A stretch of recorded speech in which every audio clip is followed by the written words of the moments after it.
सत्य वचन, अमर वचन, जीवित वचन, दिव्य वचन, सत्य वचन, अमर वचन, जीवित वचन। साई दा बामा बनी दा बामा बगै रे सनी रे सनी रे सनी रे सनी रे सा। दिव्य वचन, सत्य वचन, अमर वचन, जीवित वचन, दिव्य वचन,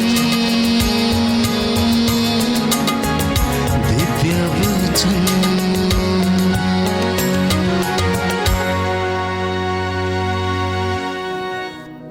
हम में से कितने ही लोग ऐसे हैं जिनको लगता है कि उनके सवालों का जवाब नहीं मिलता, क्योंकि हमारी प्रार्थनाएं स्वार्थ की प्रार्थना है, इसलिए आपको उत्तर नहीं मिलता।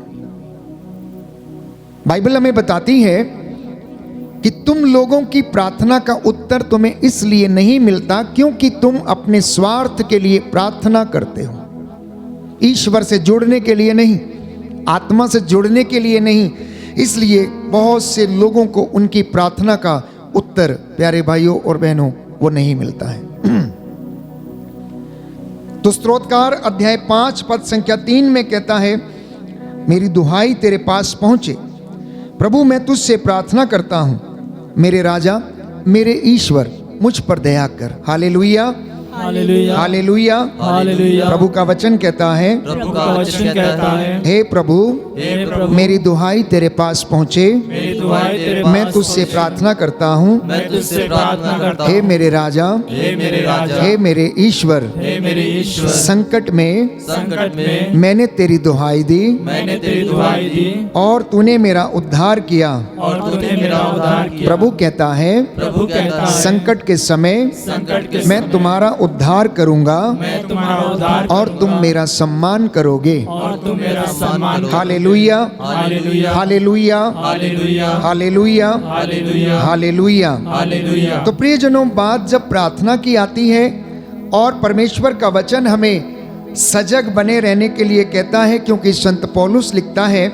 अफेसियों के पत्र अध्याय 5 पद संख्या 16 में, ये दिन बुरे हैं, वर्तमान समय का पूरा पूरा लाभ उठाओ, जागते रहो, सजग होकर प्रार्थना करते रहो।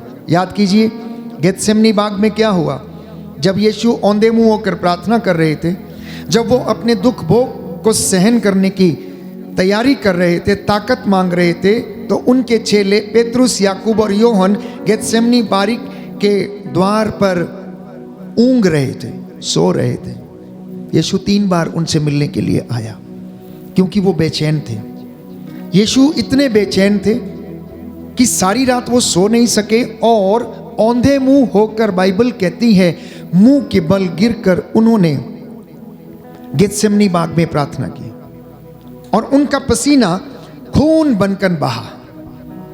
एक स्वर्गदूत आता है और उन्हें ढारस बंधाता है, हिम्मत देता है कि यीशु, जो दुख आप सहने वाले हो वो थोड़े समय का है, लेकिन इसके बाद जो महिमा प्रकट होगी वो अनंत काल के लिए है। यीशु इसी दौरान बहुत बेचैन थे और वो पिता से प्रार्थना करते हैं कि हे प्रभु, यदि संभव हो तो ये दुख का प्याला मुझसे टल जाए।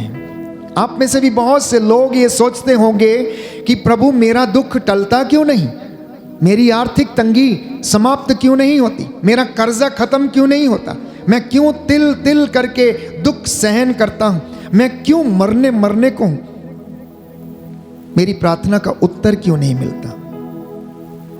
मैं समझता हूं यीशु भी कुछ ऐसा ही सोच रहे होंगे, लेकिन उन्होंने क्या कहा, मेरी इच्छा नहीं तेरी इच्छा पूरी हो, मेरी इच्छा नहीं तेरी इच्छा पूरी हो।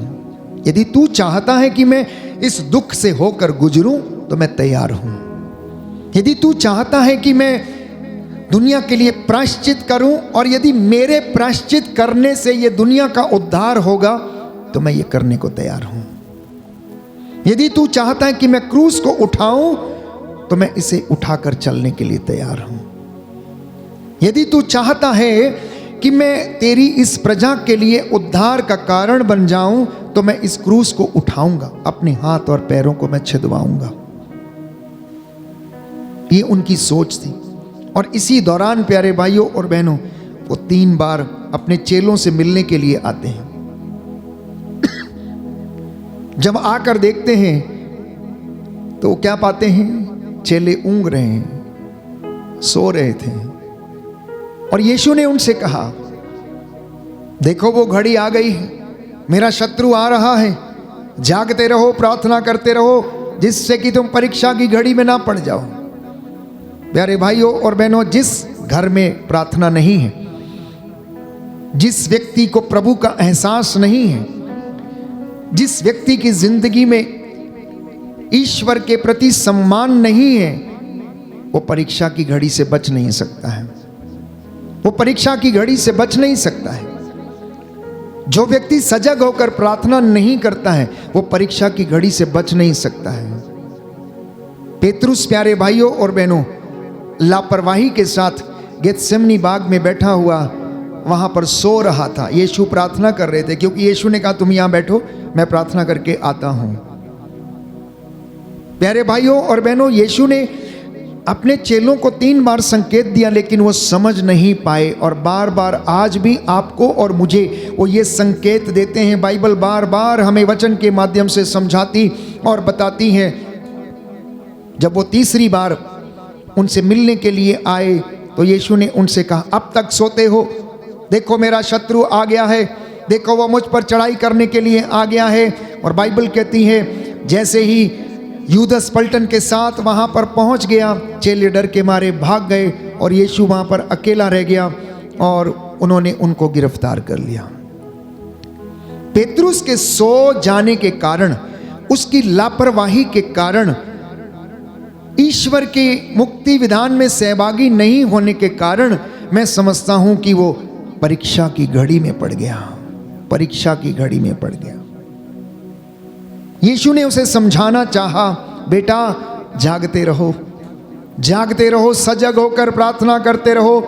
तुम्हारा शत्रु दहाड़ते हुए शेर के समान विचरता फिरता कब और किसे फाड़ खाए, कब और किसे फाड़ खाए। हमारी जिंदगी में भी कभी कभी ऐसा ही होता है। चाहे वो चुने हुए लोग हों, चाहे वो प्रेरित हों, चाहे वो लोकधर्मी हो, चाहे वो भक्तगण हो, प्यारे भाइयों और बहनों, जब उनकी जिंदगी से प्रार्थना रूपी झरना सूख जाता है तो उनकी जिंदगी में अकाल पड़ने लगता है, सूखा पड़ने लगता है। चाहे वो आर्थिक तंगी का सूखा हो, चाहे विश्वास की जो डेथ है उसका सूखापन क्यों ना हो, चाहे आध्यात्मिक जीवन में जो रुकावटें आती उसका सूखापन किसी न किसी तरीके से परिवार को घेर लेता है। लेकिन यदि आप प्रार्थना में बने रहते हैं, यदि आप प्रभु की सिताइश और बंदगी में बने रहते हैं, तो चाहे दुख कितना भी बड़ा हो,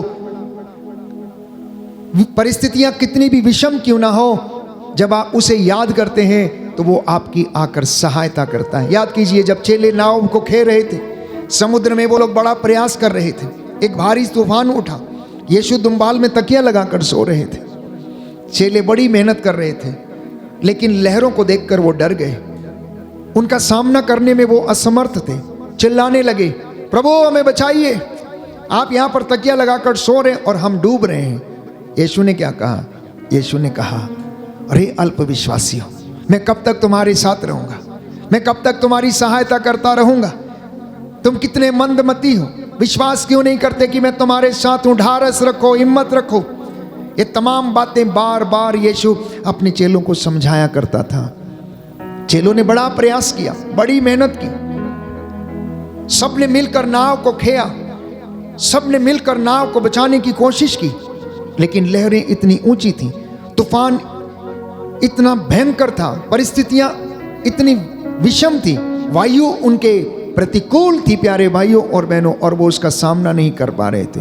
आज आप में से जितने भी लोग मेरे साथ जुड़े प्रार्थना करने के लिए, आपके रिश्तेदार, आपके भाई बहन या जिनको आप जानते हैं, हो सकता उनकी जिंदगी में भी ऐसे ही तूफान उठ रहे हैं, परिस्थितियां इसी तरीके से विषम हैं, कोर्ट कचहरियों के केसेस से बेहाल हुए पड़े हैं, दाम्पत्य जीवन डाइवोर्स के कगार पर है, आप में से कुछ एक लोग अपने आप को महान समझते हैं और सोचते हैं कि मैं इन परिस्थितियों का सामना कर लूँगा, लेकिन ऐसा संभव नहीं है। यीशु के बिना आप इन परिस्थितियों में प्यारे भाइयों और बहनों सफल नहीं हो सकते हैं। जब तक यीशु आप लोगों की सहायता ना करे, जब तक वो आपको मार्ग ना दिखाए, क्योंकि बाइबल कहती, मैंने आपके लिए वचन पढ़ा था, हर समय प्रभु को तुम धन्य कहोगे, उससे तुम प्रार्थना करोगे जिससे कि वह तुम्हें सन्मार्ग पर ले चले, तुम्हें सद्बुद्धि आए, क्योंकि तुम्हें प्रभु के सिवा और कोई भी सत्य परामर्श नहीं दे सकता।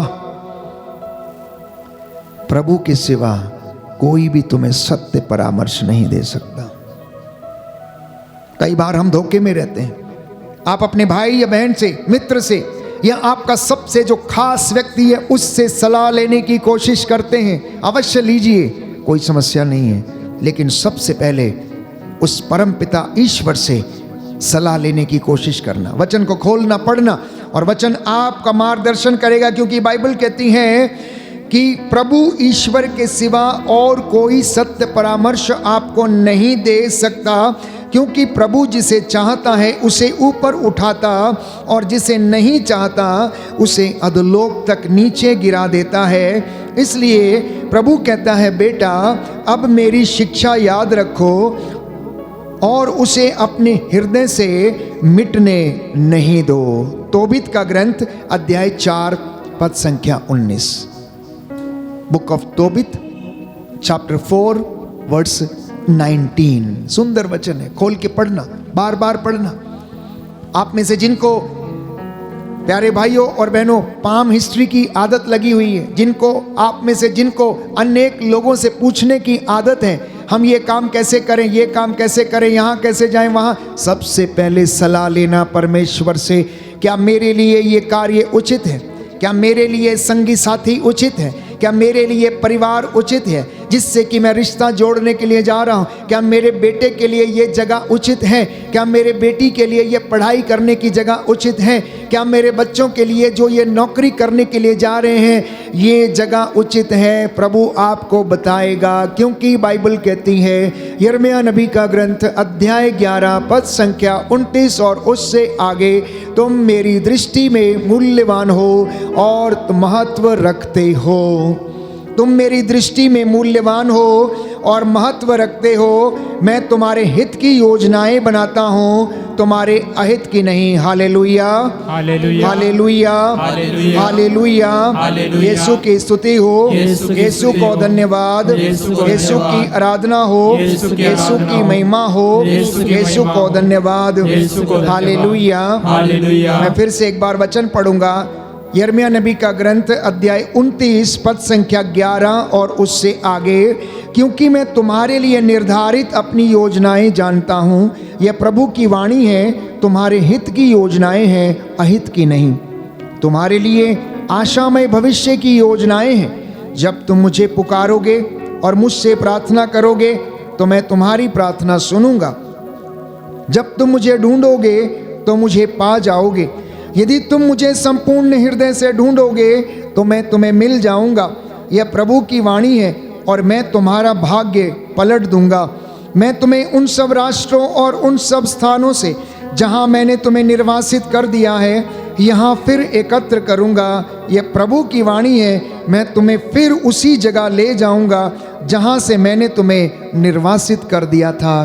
कहने का तात्पर्य यह है कि जहाँ से तुम्हारा अभिषेक चला गया था, जहाँ से तुम मुझसे दूर चले गए थे, मैं तुम्हें फिर से वहीं लेकर जाऊंगा और तुम्हें आशीर्वाद प्रदान करूंगा, तुम्हें ब्लेस करूंगा, तुम्हें अभिषेक दूंगा। हम में से बहुत से लोग प्यारे भाइयों और बहनों ईश्वर की इच्छा के अनुसार प्रार्थना नहीं करते हैं। इसलिए बाइबल कहती है तुम प्रार्थना नहीं करते इसलिए तुम्हारे पास कुछ भी नहीं है, क्योंकि तुम अपने स्वार्थ के लिए प्रार्थनाएं करते हो। और संत पौलुस आज के इस पवित्र दिन में इन वचनों के द्वारा हमें याद दिलाता है प्यारे भाइयों और बहनों कि तुम लोग सजग रहो, प्रार्थना करते रहो, क्योंकि तुम्हारा शत्रु शैतान दहाड़ते हुए शेर के समान विचरता फिरता है, कब और किसे फाड़ खाए। मार्कुस के सुसमाचार अध्याय 13 पद संख्या 33 से आगे हम पढ़ते हैं, जागते रहो क्योंकि तुम नहीं जानते कि वह घड़ी कब आएगी। वह घड़ी कब आएगी। हम में से कोई नहीं जानता। दुख का पहाड़ कब हमारी जिंदगी में टूट पड़ेगा, दुर्घटना का पहाड़ कब हमारी जिंदगी में आ गिरेगा और हमारा रास्ता रोक लेगा, हृदयघात का पहाड़, हृदयघात का तूफान कब हमारी जिंदगी में आकर दखल अंदाजी कर देगा, हम नहीं जानते। कब हमें पैरालाइज का अटैक आ जाएगा, हम नहीं जानते। कब हम चलते चलते गिर पड़ेंगे, बाइबल कहती है हम नहीं जानते वो घड़ी कब आएगी, क्योंकि मृत्यु चोर के नाई आएगी। जब तक आप सो रहे होंगे वो घर को सेंध लगा देगा और घर में घुस जाएगा और सब कुछ चुरा कर ले जाएगा। प्यारे भाइयों और बहनों, बाइबल कहती है रोमियो के पत्र अध्याय 13 पद संख्या 11 में, नींद से जागने का समय आ गया है। नींद से जागने का समय आ गया है। ये वक्त सोने का नहीं है, बल्कि ये वक्त प्रार्थना करने का है। ये वक्त प्रार्थना करने का है। जिनके पास बाइबल है खोलें, हम इस वचन को पढ़ेंगे। रोमियो का पत्र अध्याय 13 पद संख्या 11 और उससे आगे। आप लोग समय पहचानते हैं, आप लोग जानते हैं कि नींद से जागने की घड़ी आ गई है। जिस समय हमने विश्वास किया था उस समय की अपेक्षा अब हमारी मुक्ति अधिक निकट है। रात प्रायः बीत चुकी है, दिन निकलने को है। इसलिए हम अंधकार के कर्मों को त्याग कर ज्योति के शस्त्र धारण करें। हम दिन के योग्य सदाचरण करें। हम रंगरलियां, नशेबाजी, व्यभिचार और भोग विलास, झगड़े और ईर्ष्या से दूर रहें। ये आज का संदेश है प्यारे भाइयों और बहनों। आप लोग प्रभु ईसा को धारण करें और शरीर की वासनाएं तृप्त करने का विचार छोड़ दें। क्योंकि इंसान की जिंदगी में ये सारी बुराइयां व्याप्त हैं, इसलिए उसकी जिंदगी में बेचैनी है, दुख है, कष्ट है, परेशानी है, चिंता है, सवालों के उत्तर मिलते नहीं हैं। वो अपनी ही जिंदगी की कशमकश में खोया हुआ है। वो परम प्रधान ईश्वर के सामने आ नहीं पाता है, उससे आंखें मिला नहीं पाता है, क्योंकि उसके अंदर उसका अपना अपराध बोध उसे खाए जाता है। इसलिए प्यारे भाइयों और बहनों, संत पौलुस रोमियो को लिखते हुए कहता है कि अब नींद से जागने का समय आ गया है। आप लोग तो समय को पहचानते हो, समय के चिन्ह को भी आप लोग पहचानते हो। इसलिए सोते क्यों? जागते रहो, जाग जाओ, ये समय है जागने का। हर प्रकार की बुराई, नशेबाजी, व्यभिचार, अश्लीलता, निंदा, ईर्ष्या, द्वेष, घृणा, अहंकार, इसको त्याग दो और प्रभु ईसा मसीह को आप लोग धारण करो और शरीर की वासनाओं को तृप्त करने का कहता विचार छोड़ दो। Hallelujah, hallelujah. दाहिना हाथ उठाकर एक बार वचन दोहराएंगे, हालेलुया, हालेलुया, हालेलुया, हालेलुया। प्रभु का वचन कहता है, प्रभु का वचन कहता है, आप लोग समय पहचानते हैं, आप लोग समय पहचानते हैं, आप लोग जानते हैं, आप लोग जानते हैं, नींद से जागने की घड़ी आ गई है, नींद से जागने की घड़ी आ गई है। जिस समय हमने विश्वास किया था उस समय की अपेक्षा समय की अपेक्षा अब हमारी मुक्ति अधिक निकट है। रात प्रायः बीत चुकी है, दिन निकलने को है। इसलिए हम अंधकार के कर्मों को त्याग कर ज्योति के शस्त्र धारण करें। हम दिन के योग्य सदाचरण करें। हम रंगरलियां, नशेबाजी, व्यभिचार, भोग विलास, झगड़े और ईर्ष्या से दूर रहें। हालेलुया, हालेलुया, हालेलुया। प्रभु का वचन कहता है, आप लोग प्रभु ईसा मसीह को धारण करें और शरीर की वासनाएं तृप्त करने का विचार छोड़ दें। Hallelujah, hallelujah. तो प्रियजनों, बाइबल हमें बार बार चेतावनी देती है, बार बार हमें समझाती है। वास्तव में प्रभु ही इस वचन के द्वारा रोज हमसे बातें करता, सारी दुनिया से बातें करता। जब जब आप वचन पढ़ते हैं, जब जब इसकी व्याख्या की जाती है, जब जब कोई भी याजक या प्रचारक अपने उपदेशों में इसकी घोषणा करता है या खड़ा होकर वचन सुनाता है, प्यारे भाई और बहनों, प्रभु आपसे बातें करता है। हर संध्या के समय इस आराधना और चंगाई और जो छुटकारे की प्रार्थना के माध्यम से परमेश्वर रोज आपसे बातें करता और आपको परामर्श देता है कि बेटा देखो ये तुम्हारे लिए उचित नहीं है, ये बात तुम्हारे लिए उचित है, इसलिए तुम इसको करो। संत पौलुस थिस्सलुनीकियों के पत्र में लिखते हुए हमें बताता है प्यारे भाइयों और बहनों कि अध्याय 5 पद संख्या 6, थिस्सलुनीकियों का पहला पत्र अध्याय 5 पद संख्या 6 और उससे आगे लिखा है, आप सब ज्योति की संतान हैं, दिन की संतान हैं, हम रात या अंधकार के नहीं हैं, इसलिए हम दूसरों की तरह सोए नहीं बल्कि जागते रहे। कितनी सुंदर बात है। प्रभु हमें याद दिलाता है, कहता है तुम तो ज्योति की संतान हो। ज्योति कौन है? स्वयं प्रभु यीशु ख्रिस्त। ईस्टर के समय जो मोमबत्ती हम जलाते हैं प्यारे भाइयों और बहनों, वो इस बात का प्रतीक है कि वो प्रभु यीशु है, वो स्वयं ज्योति है। और जिस तरीके से मोमबत्ती जल जल के अपने आप को समाप्त करती है, दूसरों का पथ आलोकित करती है, दूसरों को जीवन देती है, दूसरों का मार्गदर्शन करती है, अंधकार में भटके हुए लोगों के लिए वो प्यारे भाइयों और बहनों मार्गदर्शन करती है, वो प्रभु यीशु का रूप है, वो प्रभु यीशु का प्रतीक है। और प्रभु यीशु जो स्वयं ज्योति है, हम उसकी संतान हैं, क्योंकि उसने हमको चुना, उसने हमको प्यार किया, उसने हमें अपना पुत्र कहकर पुकारा। बाइबल कहती है मिस्र की गुलामी से छुड़ाते समय जब जब प्रभु यीशु यूदा और इज़राइल को याद दिलाता है तो कहता है कि मैंने तुम्हें पुत्र कहकर बुलाया, मैंने तुम्हें अपनी प्रिय संतान कहकर बुलाया, मैंने तुम्हें अपने दत्तक पुत्रों का मनोभाव प्रदान किया। कहता है तुम जारज संतान नहीं हो, तुम प्रिय संतान हो, चुनी हुई संतान हो, पवित्र की गई प्रजा हो, तुम्हें मैंने अपने लिए चुना है, तुम ज्योति की संतान हो। इसलिए अंधकार के कर्मों को कहता है त्याग दो। हम रात या अंधकार के नहीं हैं, इसलिए हम दूसरों की तरह सोए नहीं बल्कि जागते रहें।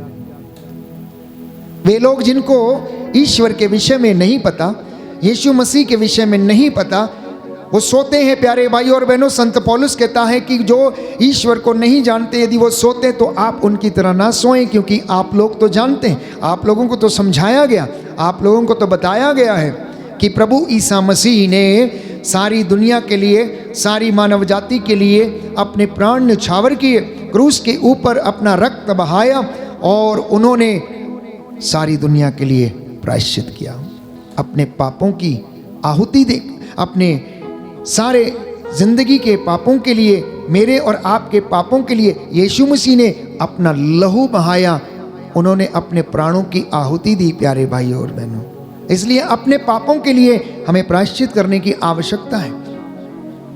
एक बार जो बलिदान चढ़ गया है उसे अर्पित करके धन्यवाद देके, धन्यवाद और प्रायश्चित का बलिदान अर्पित करते रहना मेरा और आपका कर्तव्य है, और जागते रहकर प्रार्थना करते रहना मेरा और आपका कर्तव्य है। इसलिए संत पौलुस हमें याद दिलाता है कि आप लोग ना केवल जागते रहें बल्कि आप लोग प्रार्थना में और विश्वास में भी दृढ़ बने रहें। बोलिए आमीन, आमीन, हालेलुया, हालेलुया, हालेलुया, हालेलुया, हालेलुया, हालेलुया। कुरिन्थियों का पहला पत्र अध्याय 16 पद संख्या 13 और उससे आगे सुंदर वचन है जिसके विषय में प्रभु हमें समझाता है। लिखा है, आप लोग जागते रहें, विश्वास में दृढ़ रहें, साहसी तथा समर्थ बने, आप जो कुछ भी करें भ्रातृ प्रेम से प्रेरित होकर करें। भाइयों, आप लोगों से मेरा एक अनुरोध है, आप स्तेफनुस के परिवार के लिए, आप स्तेफनुस के परिवार को जानते हैं। वे लोग अखैया में सबसे पहले हमारे धर्म में सम्मिलित हुए और संतों की सेवा में कहता लगे रहते थे। संत पौलुस लोगों को याद दिलाता स्तेफनुस के विषय में, उस स्तेफनुस के विषय में प्यारे भाइयों और बहनों, जिसको लोगों ने पत्थरों से मार डाला क्योंकि उसने प्रभु को स्वीकार किया। जब वो स्तेफनुस पत्थरों के द्वारा मारा गया, वो प्रथम प्रेरित था जो शहीद हो गया प्यारे भाइयों और बहनों। उसके विषय में संत पौलुस लोगों को याद दिलाता है और कहता है कि आप लोग जागते रहें, विश्वास में दृढ़ बने रहें, साहसी तथा समर्थ बने रहें। आप लोग, आप जो कुछ भी करें वो भ्रातृ प्रेम से प्रेरित होकर किया करें। यदि आप सेवकाई करते हैं तो भ्रातृ प्रेम से प्रेरित होकर किया करें। यदि आप लोग अपनी जिंदगी में कोई भी अच्छा काम करते हैं तो भ्रातृ प्रेम से प्रेरित होकर किया करें। अपने परिवार में अपने भाई बहन या बच्चों की आप लोग सेवा करते हैं तो भाईचारे से प्रेरित होकर आप लोग ऐसा किया करें। किसी अन्य वजह से नहीं, किसी सेल्फिश मोटिव से नहीं, बल्कि भाईचारे से प्रेरित होकर प्रभु का वचन कहता है कि आप लोग ये सारे काम किया करो। हालेलुया, हालेलुया, हालेलुया, हालेलुया, हालेलुया। हालेलुया। यीशु की स्तुति हो, यीशु को धन्यवाद, यीशु की आराधना हो, यीशु की महिमा हो, यीशु को धन्यवाद। हालेलुया, हालेलुया, हालेलुया, हालेलुया, हालेलुया, हालेलुया, हालेलुया। हालेलुया। प्रार्थना से संबंधित एक और अच्छा वचन है जिसे प्रभु आप लोगों को याद दिलाना चाहता है, और वचन ये है कलोसियों का पत्र अध्याय 4 पद संख्या 2 और उससे आगे। Book of Colossians chapter 4 verse 2 onwards लिखा है, आप लोग सजग होकर प्रार्थना और धन्यवाद में लगे रहें। आप हमारे लिए भी प्रार्थना किया करें जिससे ईश्वर हमें सुसमाचार सुनाने का तथा मसीह का रहस्य जिसके लिए मैं अभी बेड़ियों से जकड़ा हुआ हूँ घोषित करने का सुअवसर प्रदान करे। आप प्रार्थना करें जिससे मैं वह रहस्य प्रकट कर सकूं जैसा कि मेरा कर्तव्य है। बोलिए आमेन, आमेन, हालेलुया, हालेलुया, हालेलुया, हालेलुया, हालेलुया, हालेलुया। यीशु की स्तुति हो, यीशु की स्तुति यीशु हो, को धन्यवाद, यीशु को धन्यवाद, यीशु की आराधना हो, यीशु की आराधना यीशु की हो, महिमा हो, यीशु की महिमा यीशु हो, को धन्यवाद, यीशु को धन्यवाद। हालेलुया, हालेलुया, हालेलुया, हालेलुया। तो प्रियजनों, प्रभु अपने वचन के द्वारा नित्य प्रतिदिन हमसे बातें करता है और हमें आशीष प्रदान करता है। आप में से जिनको लगता है कि मेरे सवालों का जवाब नहीं मिल रहा है, वचन खोल के पढ़ना। कई बार लोग फ़ोन करते हैं, कई बार लोग ऐसे ऐसे बातें करते हैं जिनमें प्यारे भाइयों और बहनों जिनका कोई जवाब उनके पास नहीं होता, ना तो वो समझ सकते हैं क्योंकि वो वचन को जानना नहीं चाहते, वचन को ग्रहण करना नहीं चाहते, वचन को अनुभव करना नहीं चाहते, ईश्वर को अपनी ज़िंदगी में काम करने देना नहीं चाहते, अपना ही दिमाग लगाते हैं। इसलिए बाइबल कहती है तुम अपने हृदय की रक्षा किया करो, तुम अपने हृदय की रक्षा किया करो, तुम पूरी शक्ति से, तुम पूरे सामर्थ्य से, पूरे हृदय से प्रभु की सेवा किया करो, प्रार्थना किया करो और अपने हृदय की रक्षा किया करो, क्योंकि अच्छे और बुरे भाव यहीं से निकलते हैं, यहीं से उमड़ते हैं। और प्यारे भाई और बहनों, आज प्रभु का वचन हम सभी लोगों को याद दिला रहा है, जो लोग प्रार्थना में कमज़ोर हैं, जो प्रार्थना में बने नहीं हैं, जो प्रार्थना से दूर हैं, जिनके घर में प्रार्थना नहीं हो पाती है, केवल वचन को सुनने वाले नहीं, श्रोता नहीं, उसको करने वाले बने। कभी ऐसा नहीं सोचना कि आप चर्च जाएंगे तो आप सच्चे मसीह बन जाएंगे। कभी ऐसा नहीं सोचना कि आप संस्कार को ग्रहण करते रहेंगे तो आप सच्चे मसीह कहलाएंगे। कभी ऐसा भी नहीं सोचना कि आप हर त्योहार पर, चाहे ईस्टर हो, गुड फ्राइडे हो, क्रिसमस हो या रविवार को चर्च में शामिल हो जाएंगे, संगति में शामिल हो जाएंगे तो आप सच्चे मसीह कहलाएंगे। नहीं, सच्चे मसीह आप तब कहलाएंगे, प्रभु के अनुयायी आप तब कहलाएंगे जब आप ईश्वर के वचन को सुनकर उस पर चलेंगे, उसे अपनी जिंदगी में लागू करेंगे। जब उसके वचन को आप अपनी जिंदगी में चरितार्थ करेंगे, तब प्यारे भाइयों और बहनों आप प्रभु के शिष्य, उसके अनुयायी समझे जाएंगे। क्योंकि यीशु ने स्वयं कहा, जो मेरी ये बातें सुनता किंतु उन पर नहीं चलता वो मूर्ख व्यक्ति के सदृश है। जो मेरी ये बातें सुनता किंतु उन पर नहीं चलता वो मूर्ख व्यक्ति के सदृश है। कहता है यदि तुम मुझसे प्यार करोगे तो मेरी आज्ञाओं को भी मानोगे, तुम मेरे बताए हुए रास्ते पर भी चलोगे, और यदि तुम अपना क्रूस उठाकर मेरे पीछे नहीं आते तो तुम मेरे लायक नहीं हो। यदि तुम अपने माता पिता को मेरे लिए त्याग नहीं देते तो तुम मेरे लायक नहीं हो। कहने का मतलब ये है कि आपकी जो सबसे प्रिय चीज है उसे भी प्रभु के लिए समर्पित कर देना, उसे भी प्रभु के लिए त्याग देना। जब प्रभु आपको मिल जाए, बाइबल कहती है कि जिस किसी व्यक्ति को, व्यापारी को खजाना मिल जाता है या मोती मिल जाता है या हीरा मिल जाता है तो वो सारा खेत खरीद लेता है। वो सारा खेत खरीद लेता है। केवल उस जगह को नहीं खरीदता जहाँ पर उसे वो खजाना मिलता, पूरा खेत खरीद लेता है। इतनी खुशी, इतना समर्पण, इतना त्याग, इतना बलिदान परमेश्वर हमसे चाहता है। ये कठिन है प्यारे भाइयों और बहनों, क्योंकि हम इंसान हैं और हम सांसारिक आत्मा से संचालित होते हैं, लेकिन नामुमकिन नहीं है।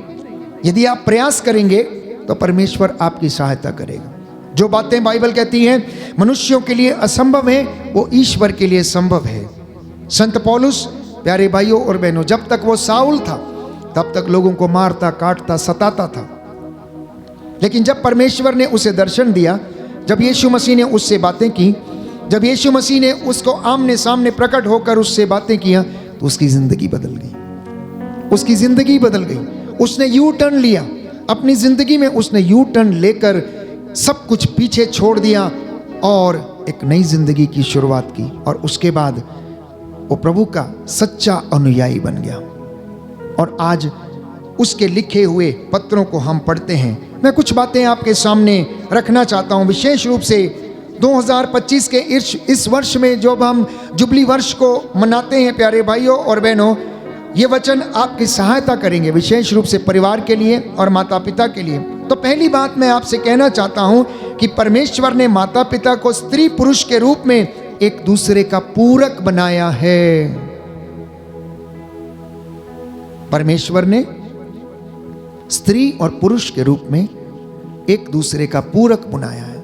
इसलिए जब आप विवाह संस्कार में जुड़ जाते हैं तो आप लोग अपने विवाह का सम्मान करें, अपने दाम्पत्य जीवन में एक दूसरे का आदर करें, एक दूसरे के सहभागी बने, एक दूसरे को सहारा दें, एक दूसरे की देखभाल करें और उसके दुख में सहभागी हो जाएं, क्योंकि आपको प्रभु ने ऐसा करने के लिए बुलाया और आप स्त्री और पुरुष को उसने एक दूसरे का पूरक बनाया है। एक दूसरे का पूरक बनाया। इतना ही नहीं, माता पिता सह निर्माता हैं जो जीवन और विश्वास की घोषणा करते हैं। कैटेकिज्म ऑफ द कैथोलिक चर्च हमें समझाती नंबर 1655 CCC 1655, जिसमें हम पढ़ते हैं कि कलीसिया हमें सिखाती है कि माता पिता ईश्वर की सृष्टि में सह निर्माता है, सह निर्माता है, और जो जीवन और विश्वास को क्या करते हैं, पोषित करते हैं। वो परमेश्वर की सृष्टि में सहारा बनते हैं। तो जब आप लोग अपने इन जिम्मेदारियों को निभाते हैं प्रार्थनामय जीवन के साथ, आध्यात्मिक जीवन में उन्नति करके, तो आपके जीवन में आनंद और खुशी बरकरार रहेगी। आपके जीवन में कष्ट जरूर आएगा, लेकिन आप उन कष्टों को ईश्वर की कृपा से सहन करने में सक्षम होंगे। इतना ही नहीं, कलीसिया तीर्थयात्री है। कलीसिया तीर्थयात्री है प्यारे भाई और बहनों। इसलिए बाइबल इब्रानियों के पत्र अध्याय 11 पद संख्या 1 में हमें याद दिलाती है कि आशा के तीर्थयात्री हैं हम लोग। कौन सी आशा है? कि एक दिन हम जाकर पिता ईश्वर के साथ मिलेंगे, उसकी मेज पर बैठेंगे, उसकी मेज पर बैठकर हम खाएंगे। हम स्वर्ग की ओर जा रहे हैं, ढोल बजाते हुए, नगाड़े बजाते हुए, स्तुति करते हुए, वर्शिप करते हुए। यही तो हम करते हैं जब भी प्रार्थना में हम बैठते हैं, चाहे सत्संग हो, कन्वेंशन हो, वर्शिप हो, मध्यस्थ प्रार्थना हो, पारिवारिक प्रार्थना हो, आपकी BCC प्रेयर हो। जब भी आप प्रार्थना करते हैं, हम आशा के तीर्थयात्री बनकर प्रार्थना करते हैं। We hope that one day we will see God as he is. हम आशा करते हैं कि हम परमेश्वर को एक दिन वैसा ही देखेंगे जैसा वो है। और इसी आशा के साथ प्यारे भाइयों और बहनों, माता पिता बच्चों को जीवन की चुनौतियों का सामना करना सिखाएं। बचपन से, बड़े होने के बाद नहीं, बचपन से उन्हें सिखाएं, बचपन से उन्हें सिखाएं, बचपन से उन्हें संस्कार दें, बचपन से उन्हें विश्वास में आगे बढ़ाएं और उनका मार्गदर्शन करें। संत पौलुस इब्रानियों के पत्र अध्याय 11 पद संख्या 1 और उससे आगे हमें इस विषय में समझाता है। तीसरा वचन सूक्ति ग्रंथ book of Proverbs chapter 22 verse 6 अध्याय 22 पद संख्या 6 और उससे आगे हमें बताता है कि माता पिता को अपने जीवन में मसीहत के मूल्यों और नैतिकता का आदर्श प्रस्तुत करने की अपेक्षा की जाती है। प्रिय माता पिता, कलीसिया आपसे ये अपेक्षा करती है कि आप अपने परिवार को आध्यात्मिक जीवन में आगे बढ़ाएं। इस संसार की विषम परिस्थितियों की चुनौतियों का सामना करने के लिए उन्हें सक्षम बनाएं, बड़े होने के बाद नहीं, छुटपन से ही। आज यदि बच्चों में किसी चीज की कमी है तो वो आपके प्यारे भाइयों और बहनों थोड़ी सी लापरवाही की वजह से, और वो लापरवाही ये है कि आप अपने बच्चों के लिए रोल मॉडल नहीं बन सके। आप उनको अपने जीवन में आध्यात्मिक आदर्श नहीं दे पाए हैं। इसलिए आज आपके बच्चे आपसे भी दूर हैं, ईश्वर से भी दूर हैं, गलत रास्तों पे पड़े हुए हैं, क्योंकि बचपन से माता पिता ने हो सकता है शायद उनको अपना समय नहीं दिया, उन्हें रोल मॉडल उनके लिए नहीं बने। एक बच्चे के लिए उनके माता पिता सबसे पहले रोल मॉडल बनने चाहिए। यदि माता पिता अपने बच्चों के लिए रोल मॉडल नहीं बन सकते तो मैं समझता हूं ये बहुत बड़ी और सबसे बड़ी कमी है, जिसकी वजह से आपके बच्चे आपसे दूर चले जाते हैं, बुढ़ापे में आपसे दूर चले जाते हैं। इसलिए ये समय है, ये परिस्थितियां विषम है प्यारे भाइयों और बहनों। इस आधुनिक युग में जहां पर विज्ञान का और टेक्नोलॉजी का और आईटी सेक्टर का बोलबाला है, जहां पर चीज़ें इंस्टेंटली आपके लिए उपलब्ध हैं और इंसान उसमें खोया पड़ा है, जो उसे एंटरटेनमेंट करती हैं, लेकिन ये एंटरटेनमेंट क्षण भर का है, ये एंटरटेनमेंट क्षण भर का है। और आज के बच्चे, आज के नौजवान बेटे और बेटियां उसमें फंसकर उसमें खो जाते हैं और माता पिता से दूर चले जाते हैं, अपने परिवार के सदस्यों से दूर चले जाते हैं, मित्रों से दूर चले जाते हैं, भाई बहनों से दूर चले जाते हैं और अपना जीवन नष्ट कर बैठते हैं। इतना ही नहीं, माता कलीसिया आज आप परिवार के सदस्यों से न केवल प्रार्थना चाहती है बल्कि विश्वास में दृढ़ बने रहना भी प्रभु आपसे अपेक्षा करता है। अपने बच्चों को अच्छे संस्कार देना, ये प्रभु आपसे अपेक्षा करता है। अफेसियों के पत्र अध्याय 5 पद संख्या 25 और उससे आगे हम पढ़ते हैं कि आपकी आपसी एकता कलीसिया के लिए यीशु मसीह के प्रेम को दर्शाती है। आपकी फैमिली यूनिटी, आपकी पारिवारिक एकता, जानते हैं इसका क्या महत्व है? ये कलीसिया के लिए यीशु मसीह के प्रेम को दर्शाती है, प्रकट करती है। क्या कभी हमने इस बात को समझने की कोशिश की है?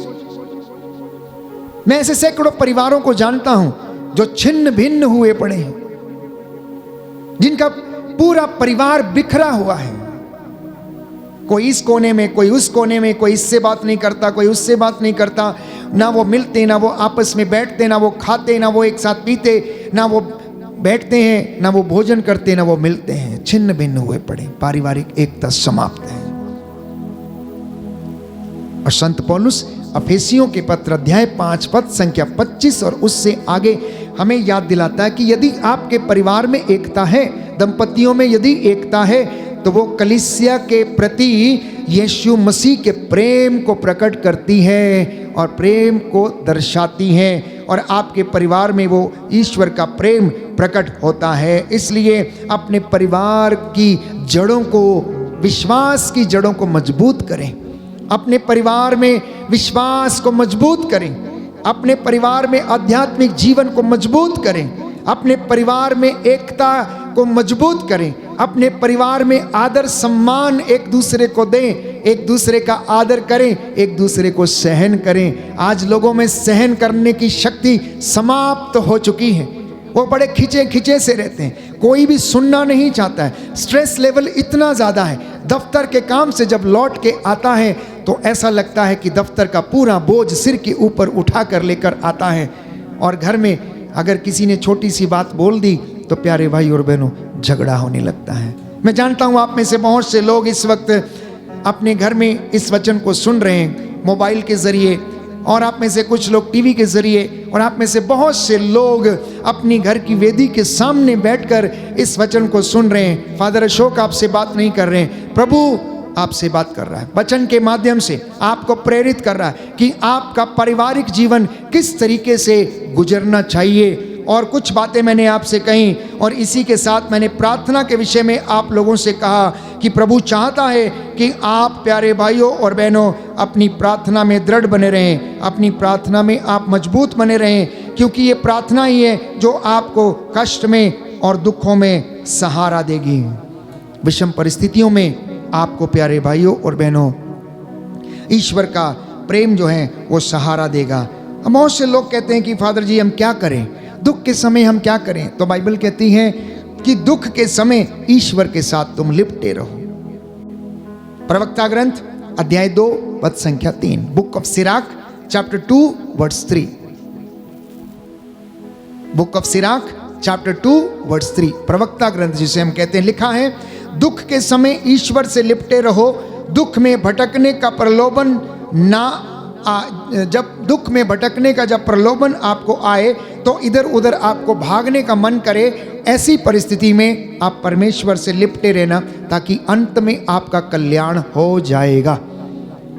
और प्रभु कहता है समय आने पर मैं ये सारी बातों को तुम्हारे जीवन में पूरा कर दूंगा।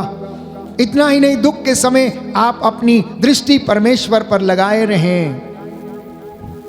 कहता है तुम अपनी दृष्टि प्रभु की ओर लगाओ और आनंदित हो जाओ, तुम फिर कभी निराश नहीं होंगे। हो सकता आप में से कुछ एक लोग ऐसे हैं जिनकी जिंदगी में दुख है, कष्ट है, तो उन्होंने अपनी दृष्टि अभी तक प्रभु की ओर नहीं लगाई है। यदि ऐसा आपकी जिंदगी में है तो आज आप अपनी दृष्टि प्रभु की ओर लगाएं, क्योंकि प्रभु का वचन कुरिन्थियों के दूसरे पत्र अध्याय 12 पद संख्या 9 में हमसे कहता है, second letter to Corinthians chapter 12 verse 9, प्रभु का वचन ये कहता है मेरी कृपा तुम्हारे लिए पर्याप्त है, तुम्हारी दुर्बलता में मेरा सामर्थ्य पूर्ण रूप से प्रकट होता है। बोलिए आमेन, आमेन, हालेलुया। हालेलुया। दाहिना हाथ उठाकर वचन दोहराएंगे, हालेलुया, हालेलुया, हालेलुया। हालेलुया। प्रवक्ता ग्रंथ अध्याय 2 पद संख्या 3, प्रभु का वचन कहता है दुख के समय ईश्वर से लिपटे रहो, ताकि अंत में तुम्हारा कल्याण हो। हालेलुया। कुरिन्थियों का दूसरा पत्र अध्याय 12 पद संख्या 9, प्रभु का वचन कहता है मेरी कृपा तुम्हारे लिए पर्याप्त है, तुम्हारी दुर्बलता में मेरा सामर्थ्य पूर्ण रूप से प्रकट होता है। हालेलुया। स्तोत्रकार कहता है अध्याय 145 पद संख्या 13, प्रभु अपनी सब प्रतिज्ञाओं को पूरा करता है।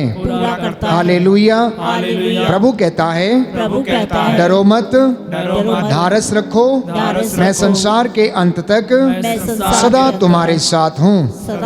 हालेलुया, हालेलुया, हालेलुया। सूक्ति ग्रंथ अध्याय 3 पद संख्या 5, तुम सारे हृदय से प्रभु पर भरोसा रखो, अपनी बुद्धि पर निर्भर मत रहो। हालेलुया, हालेलुया।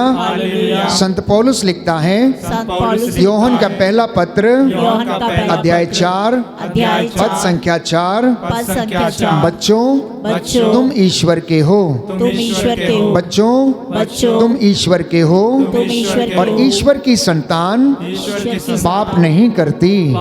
हालेलुया। हे प्रभु यीशु, इस वचन के द्वारा मेरे परिवार में, मेरे जीवन में शांति आ जाए, मैं प्रार्थना में सजग बना रहूं। Hallelujah, hallelujah. हे प्रभु यीशु, आपके सामर्थ्य मेरी दुर्बलताओं में सहायता करता है। हालेलुया, हालेलुया, हालेलुया। तो प्रियजनों, एक आखिरी वचन बोलकर मैं प्रभु के वचनों को आप लोगों के साथ जिनको बांटा है ये प्रार्थना करता हूँ कि ये आपको 100 गुना फल आपकी ज़िंदगी में लाएं। संत पौलुस अध्याय 4 पद संख्या 13, फिलिपियों के पत्र अध्याय 4 पद संख्या 13 में लिखता है कि I can do all things in Christ. तो मेरा और आपका भी यही एक मकसद होना चाहिए कि यदि मैं यीशु मसीह में हूँ और यीशु मसीह मुझ में है तो मैं उसके नाम पर उसमें रहकर सारी चीज़ों को कर सकता हूँ।